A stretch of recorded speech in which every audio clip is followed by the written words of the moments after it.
Bonsoir et bienvenue dans notre monde d'histoire. Ce soir, je vous invite à fermer les yeux, à respirer doucement et à vous laisser emporter dans un conte doux et apaisant. Cette histoire fait partie de notre collection de Histoires pour dormir, pensée pour vous détendre, vous faire voyager et, pourquoi pas, vous aider à trouver le sommeil.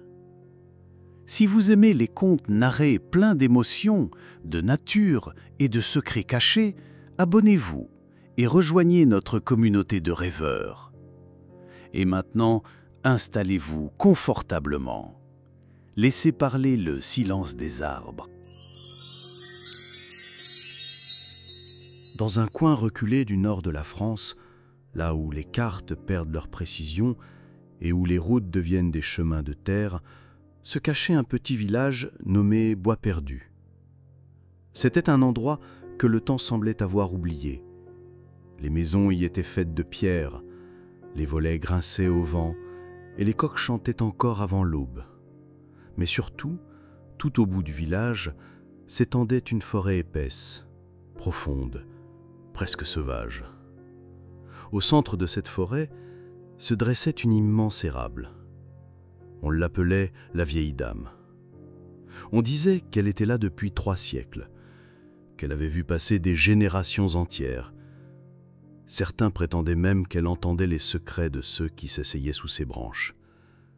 Mais cela, bien sûr, n'était qu'une légende. Du moins, c'est ce que pensait Héloïse, 12 ans, citadine malgré elle, fraîchement débarquée à Bois-Perdu avec sa mère, après un divorce compliqué. Elle n'aimait pas cette nouvelle vie. Pas les champs, pas les bottes boueuses, pas le silence, et surtout pas cette maison trop vieille et trop grande où son père n'était pas là.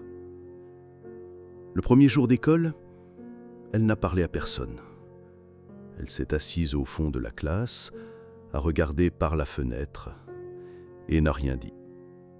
Mais ce soir-là, au lieu de rentrer à la maison, elle a suivi un petit sentier que lui avait montré une vieille carte dans le salon. Le sentier menait à la forêt. Et au cœur de la forêt se trouvait elle, la vieille dame. L'arbre était gigantesque. Son tronc faisait presque 3 fois sa taille. Ses branches s'étendaient comme les bras d'une vieille conteuse, invitant à s'approcher. Héloïse s'est assise contre le bois rugueux. Elle n'a rien dit, elle n'a pas pleuré, elle a juste fermé les yeux. Et pour la première fois depuis des semaines, elle s'est sentie écoutée. Le lendemain, elle est revenue, cette fois avec un carnet. Elle a écrit quelques lignes, une lettre. Pas à sa mère, pas à ses anciens amis, mais à lui, son père. « Papa, est-ce que tu penses encore à moi? Ici, tout est vieux. Maman ne parle pas beaucoup. J'ai trouvé un arbre. Il est plus gentil que les gens. Je t'aime. Héloïse. » Elle a replié le papier, a creusé un petit trou au pied de l'érable et l'y a glissé, comme un secret, comme une bouteille à la mer. Le jour suivant, elle est revenue. Par habitude, par besoin. Mais ce jour-là, une surprise l'attendait. Sous le tronc, là où elle avait enterré sa lettre, un papier l'attendait. Moi aussi, je parle aux arbres. L.F. Le papier entre les doigts d'Héloïse tremblait légèrement. Pas de peur, non, mais d'un mélange d'étonnement et de chaleur. Quelqu'un lui avait répondu, quelqu'un savait, quelqu'un avait lu sa lettre. Elle regarda autour d'elle. La forêt était silencieuse, comme figée. Seules les feuilles de l'érable bruissaient, doucement, comme un soupir. « L.F. Qui es-tu » murmura-t-elle, presque sans s'en rendre compte. Ce soir-là, elle ne dit rien à sa mère. Elle ne parla pas non plus à l'école. Mais dans sa poche, elle portait un petit mot, un autre, une réponse. Bonjour, moi aussi je parle aux arbres et à ceux qui écoutent. Je m'appelle Héloïse. Le lendemain, elle le glissa dans la même petite cavité au pied de l'arbre. Et elle attendit. Les jours passèrent. Les lettres continuèrent, toujours courtes, toujours simples. LF écrivait avec une écriture fine, un peu tremblante. Il parlait de la forêt, de la pluie, des souvenirs. Tu sais, quand j'avais ton âge, je venais déjà ici. J'y ai pleuré mon père, mon chien et mes premières amours. On dit que cette forêt n'oublie rien, c'est peut-être vrai. Je m'appelle Louis-François, mais seuls les arbres m'appellent encore comme ça. Un matin, Héloïse osa poser une question. « Tu vis où? Est-ce que je peux te voir ?» La réponse fut plus longue que d'habitude. « Je vis juste à côté, la maison au toit rouge, celle que tout le monde oublie. Je suis vieux, très vieux, je ne reçois plus personne. Mais si tu veux, tu peux me parler d'ici, je t'entendrai. » Et elle le fit, pas avec des mots écrits, mais en parlant doucement, à voix basse, assise contre l'arbre. Elle racontait sa journée, ses silences à l'école, les tartines trop dures de la cantine, les nuits sans sommeil, et surtout son père. Un jour, alors qu'elle arrivait à l'érable, elle trouva un petit paquet enveloppé dans du papier journal. À l'intérieur, un vieux stylo à plumes, soigneusement nettoyé, accompagné d'un billet. On écrit mieux ses douleurs avec un stylo qui a pleuré aussi. Ce geste l'émut profondément. Et ce jour-là, elle écrivit la plus longue lettre qu'elle ait jamais rédigée. La vieille dame devenait son refuge. Et peu à peu, Louis-François devenait plus qu'un correspondant secret. Il devenait un compagnon invisible, une présence discrète, une racine dans sa terre déracinée.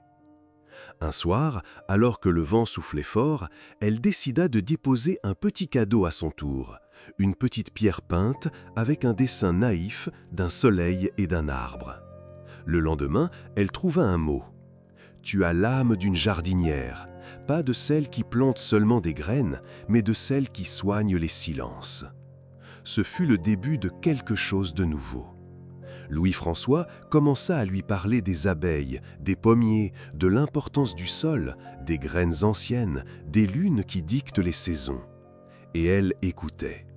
Héloïse, la fille qui ne parlait plus à personne, devenait disciple d'un vieux jardinier invisible.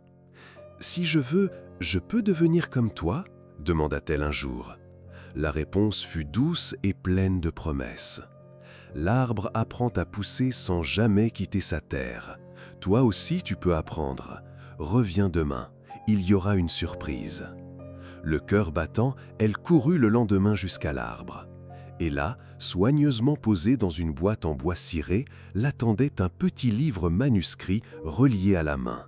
Sur la couverture, écrit à l'encre noire « Les secrets de la terre, pour Héloïse, apprentie du silence ». Pendant plusieurs semaines, Héloïse lut ce petit livre comme s'il s'agissait d'un trésor caché.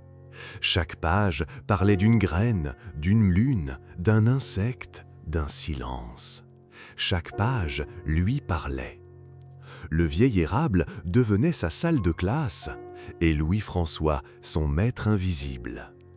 Elle apprenait à observer la mousse qui poussait sur les pierres, à écouter les abeilles avant la pluie, à reconnaître l'odeur de la terre juste avant le printemps. Un monde entier se dévoilait, non pas bruyant ou spectaculaire, mais profond, humble, vivant.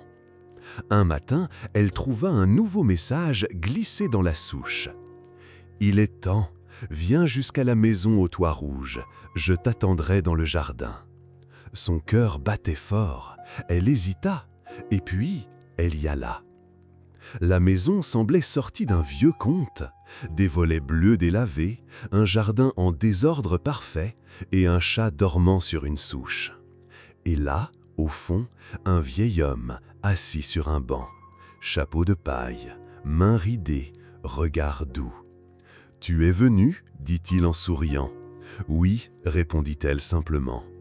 Tu vois, les arbres finissent toujours par parler. » Ce fut le début d'une amitié vraie, profonde. Chaque mercredi, elle venait. Il lui montrait comment greffer un pommier, comment sentir le vent, comment écouter le sol. Il lui parlait de sa vie d'avant, de sa petite fille disparue, Clara, qui avait l'âge d'Héloïse, des lettres qu'il écrivait sous l'érable, dans l'espoir qu'un jour, quelqu'un les trouve. « Je crois que ce n'est pas elle qui a trouvé mes mots, mais toi, dit-il un jour. « Alors peut-être que l'arbre savait, répondit-elle. Au fil des saisons, le jardin se transforma. Ils plantèrent ensemble, ils rirent ensemble, ils se turent souvent ensemble. Et quand arriva l'automne, Louis-François lui tendit une petite boîte de bois. À l'intérieur, des graines, mais pas n'importe lesquelles. Ce sont des graines anciennes, de tomates, de fèves, de courges. C'est ton tour de planter maintenant, ici ou ailleurs. Quand l'hiver arriva, Louis-François tomba malade. Il ne pouvait plus sortir. Alors Héloïse venait, s'asseyait près de lui et lui lisait ses propres lettres. Un jour, il ne répondit pas. Mais dans sa main, elle trouva une feuille pliée. « Quand tu sentisas le vent dans les feuilles, souviens-toi, les racines que l'on partage ne meurent jamais. Merci d'avoir parlé au silence. » Les années ont passé. Héloïse est devenue jardinière, pas seulement de légumes, mais de liens, de mots, de mémoire. Elle raconte cette histoire aux enfants sous le même érable. Et parfois, elle glisse une lettre dans la terre, au cas où quelqu'un écouterait encore. Et voilà, sous les branches silencieuses de l'érable, l'histoire d'Héloïse et de Louis-François s'achève, comme un dernier rayon de soleil qui glisse derrière les collines. Si cette histoire vous a touché, si elle a réchauffé un coin de votre cœur ou bercé votre nuit d'un doux murmure, alors je vous invite à laisser un petit mot en commentaire. Dites-moi, que représente pour vous la terre? J'adore lire vos pensées, vos souvenirs, vos émotions. Et si ce n'est pas encore fait, abonnez-vous à cette chaîne pour découvrir chaque semaine de nouvelles histoires pour dormir, des contes du soir empreints de sagesse, de nature et de magie humaine. N'oubliez pas d'activer la cloche pour ne manquer aucun murmure venu d'un autre temps. Merci d'avoir voyagé avec moi ce soir. Et maintenant, fermez les yeux et que vos rêves soient aussi doux que le vent dans les feuilles. Bonne nuit.